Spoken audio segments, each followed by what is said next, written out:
If you go to my website, imranhussain.org, you will see an essay entitled An Islamic Response to the Current Arab Uprisings. And in that response I have commended and I have honored and respected those Arabs in Egypt and elsewhere who have risen up against the oppressor.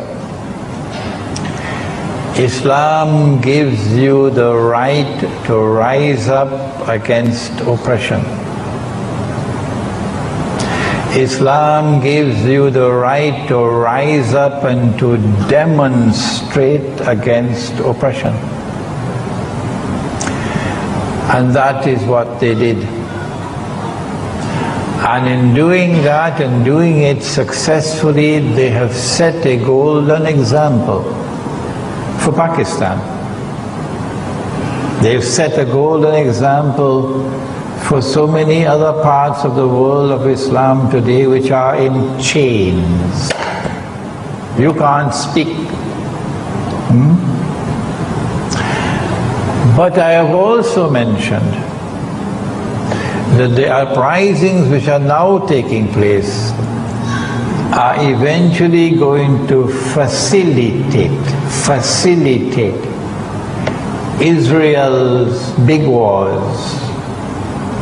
Israel has to wage those wars in order to replace the United States as the next ruling state. But Dajjal does not want to wage war and appear as an aggressor. Dajjal wants that Israel should wage her wars and appear to be, we're only defending ourselves. And this thing that is happening now in Egypt and elsewhere, look where it's heading. Elections are going to take place in Egypt later this year, I believe. And you don't need a PhD to know what Washington wants. Washington wants Ikhwan al-Muslimun to win elections, of course. That's why Washington is talking to them now. And when they win the elections, the trap is set. What are you going to do about Gaza? You cannot be an Islamic government in Egypt and close the barrier, the crossing. You have to support your people in Gaza. And so Israel could start crying out, terrorism, terrorism, terrorism from Egypt, and build the foundations for launching an attack. But there's more to it than that as well. Washington will be going down on its knees to beg Egypt, why don't you enforce the Sharia? Imagine that. Washington going down on its knees to beg Egypt. New York Times appealing to the Egyptian government, would you be so kind as to enforce the Sharia? I wonder why. And when the Islamic governments in the Arab world declare we are enforcing Sharia, well, Kalantana, I think you better prepare yourself. So then they'll spring I call it a time bomb. A time bomb is something that is wired to explode at a particular time when they choose to trigger it. So the time bomb will explode in Egypt when an Egyptian family will come before the Sharia court with their 6-year-old daughter. The child is 6 years of age. And this man who wants to marry her is 55. They're probably going to choose a very ugly looking man. And a nice, pretty looking child.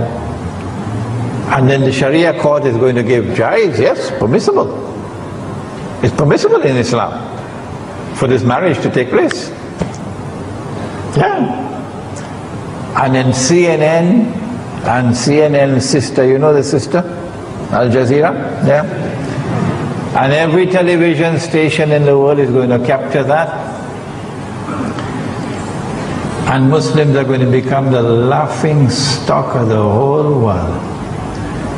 the laughing stock of the whole world.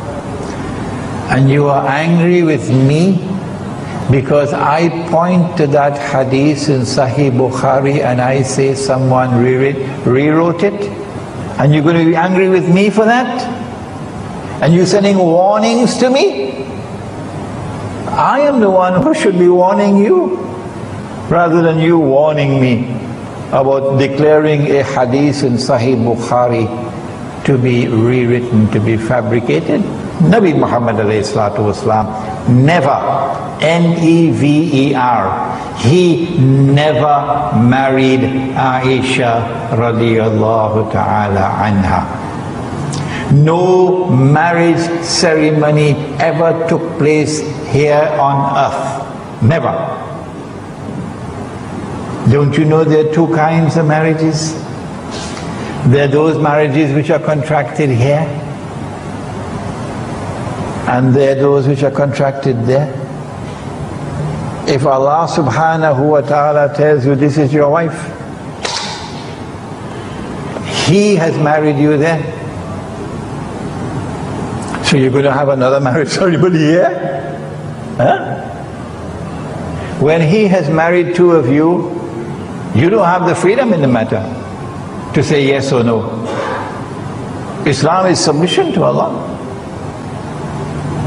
And He did it when she was 6.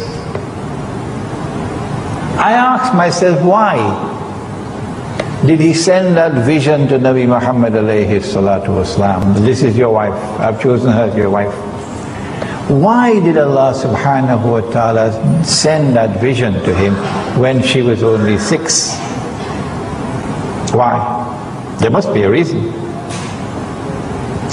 And my answer is that it is for the same reason. It is for the same reason that He sent Maryam alayhi salam with a baby. And she was never married. So He can distinguish between those who have two eyes and those who have only one. Yes. And He could have done it, He could have sent the vision when she was not 6, she was 1 year of age. Or He could have sent it when she was 1 month old. He is the Lord. But because it is haram for a Muslim to have sexual relations with a girl until she has become a woman. And I have the verses of the Quran to prove it, but I would prefer not to use those verses in this public gathering. It's my choice. I prefer to do it in private. It is haram to have sexual relations with a girl before she has become a woman. Is there anyone who wants to challenge me? When will she become a woman in the context of the Quran and the law of marriage? In this context, not Dajjal. Dajjal, she becomes a woman when she's 25. That's Dajjal. Huh? But in the Quran, when she has reached the age of puberty, when she can now herself become pregnant and make a baby, she's no longer a child. She's now a woman.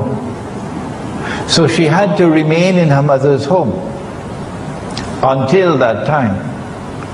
And when that time came, then she went to join her husband's household.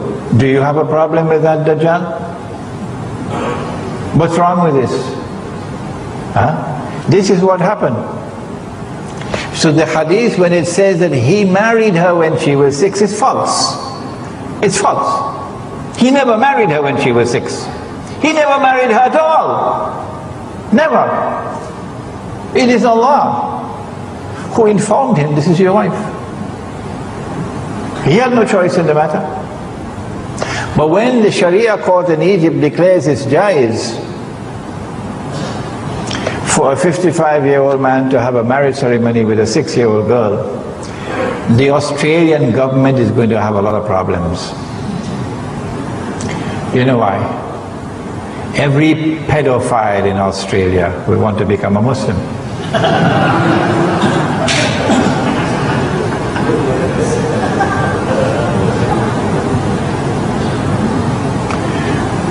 So there are time bombs. This is only one. This is only one. There are other time bombs waiting to explode. And I don't think the Jamiatul Azhar is capable of responding to those time bombs now. Allah blessed me with a great teacher. Allah blessed me with a great teacher. And that teacher gave me a different method of pursuing knowledge. This is why I'm able to deliver this knowledge to you today. Any more questions?